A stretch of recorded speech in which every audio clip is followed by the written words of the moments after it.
series. Show that the P series is convergent if P is greater than 1 and divergent if P is less than or equal to 1. हमने show करवाना है कि ये P जो है 1 से greater के लिए कन्वर्जेंट है और P लेस और इक्वल के लिए 1 के लिए क्या है, डाइवर्जेंट है. अब इसको शो करवाने के लिए हम इंटीग्रल टेस्ट जो है वो यूज़ करेंगे. तो पहले हम इसका जो केस है वो लेते हैं कि जब P हमारे पास ग्रेटर देन 1 होगा.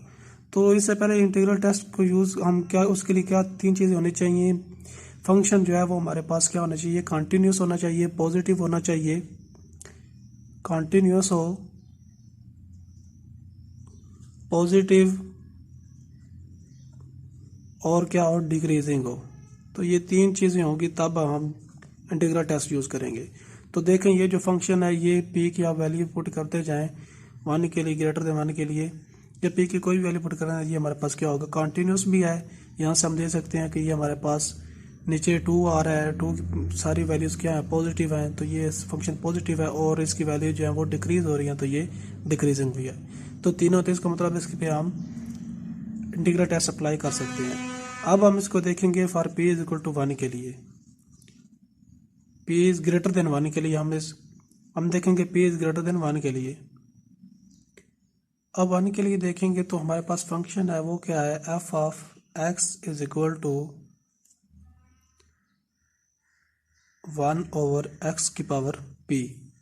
ये हमारे पास फंक्शन है. अब इस फंक्शन को हम इंटीग्रल फॉर्म में अगर लिखते हैं तो 1 to infinity में हम इसको लिखेंगे और ये फंक्शन हमारे पास 1 और x की पावर p dx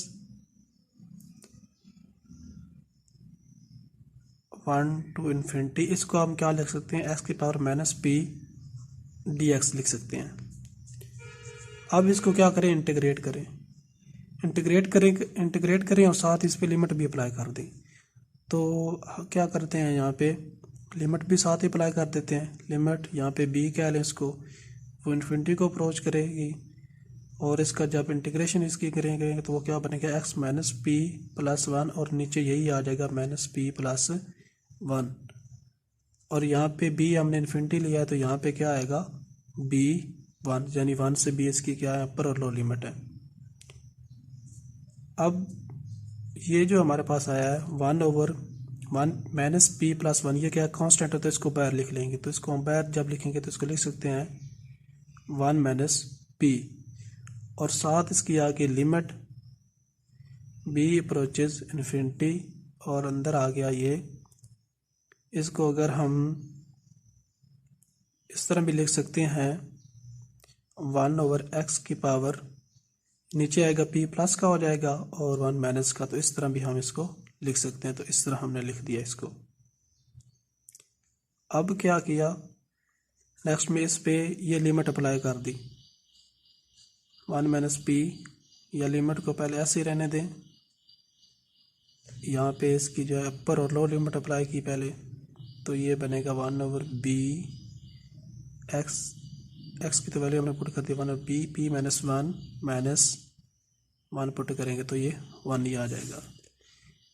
फिर क्या किया, ये b की लिमिट पुट कर दी इसमें, तो 1 over 1 minus P limit put की. तो ये जब हम इन्फिनिटी पुट करेंगे तो 1 ओवर इन्फिनिटी ये क्या बन जाएगा 0 और ये क्या रहा 1. तो हमारे पास आंसर क्या आ गया 1 ओवर 1 माइनस पी. अब ये नेगेटिव था, यहाँ पे नेगेटिव भी साथ आएगा तो ये क्या बन जाएगा 1 ओवर पी माइनस 1. अब ये जो हमारे पास आंसर है ये क्या है, एक फाइनाइट नंबर है. फाइनाइट नंबर है तो हमने देखा कि जब किसी भी इंटीग्रल का जो आंसर है वो फाइनाइट होगा तो वो जो इंटीग्रल होगा वो क्या कहलाएगा, कन्वर्जेंट कहलाएगा.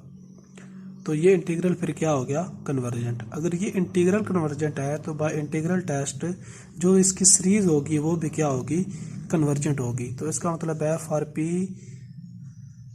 ग्रेटर देन 1 के लिए जो सीरीज है वो क्या है, पी सीरीज जो है वो कन्वर्जेंट है, कन्वर्जेंट. केस 2 है for p is less than 1.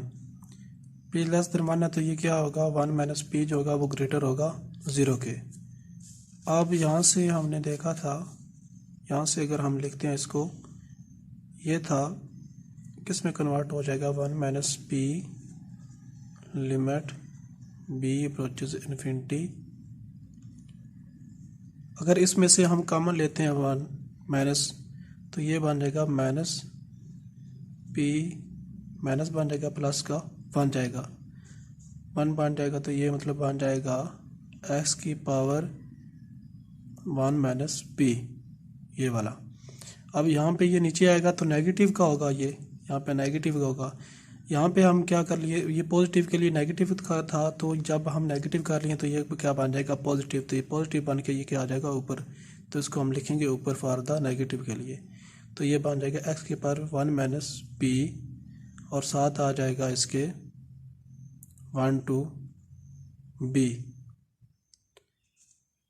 अब नेक्स्ट में क्या करना है, ये सेम रहा इसी तरह, यहाँ पे इसकी लिमिट अपर और लोअर लिमिट जो है वो हमने यहाँ पे लगा दी, तो ये बन गया b की पावर 1 माइनस पी माइनस 1 बन गया।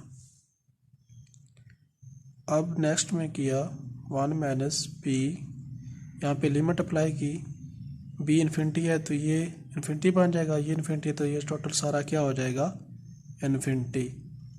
तो जब ये मल्टीप्लाई होगा तो ये सारा क्या बन, इसका आंसर क्या आ गया, इन्फिनिटी। इन्फिनिटी आया तो ये जो इंटीग्रल था हमारे पास 1 टू इन्फिनिटी 1 ओवर एक्स की पावर पी डी एक्स, ये किसके लिए, p लेस देन 1 के लिए क्या कर गया है, डाइवर्ज, क्योंकि ये इसका क्या आ गया, इनफाइनाइट आंसर आ गया है। अब ये इसके लिए अगर इसका इंटीग्रल जो है वो क्या डाइवर्ज कर रहा है, तो इसका मतलब है जो सीरीज होगी वो भी क्या होगी, डाइवर्जेंट होगी। तो for p is less than 1 के लिए जो सीरीज थी p सीरीज वो क्या होगी, डाइवर्जेंट, डाइवर्जेंट होगी है। अब थर्ड केस है हमारे पास,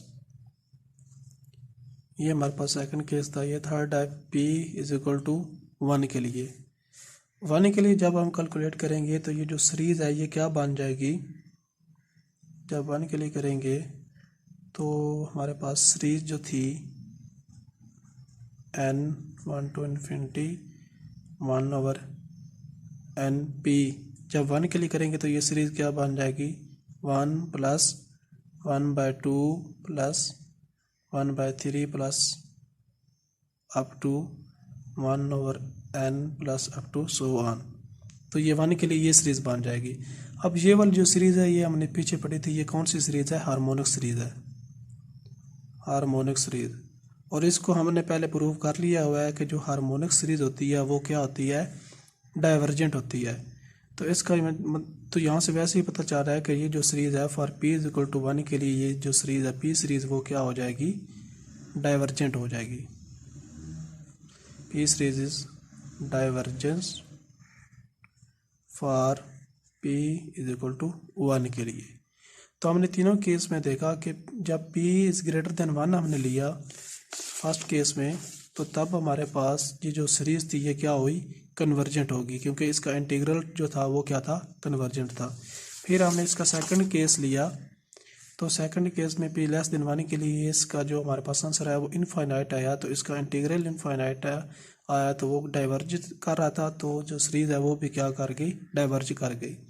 फिर थर्ड केस लिया p इज इक्वल टू 1 के लिए, तो ये हमारे पास कौन सी सीरीज बन गई, हार्मोनिक। और हार्मोनिक सीरीज क्या होती है, डाइवर्ज करती है, तो इसलिए ये p series for p is equal to 1 के लिए क्या कर गई, डाइवर्ज कर गई।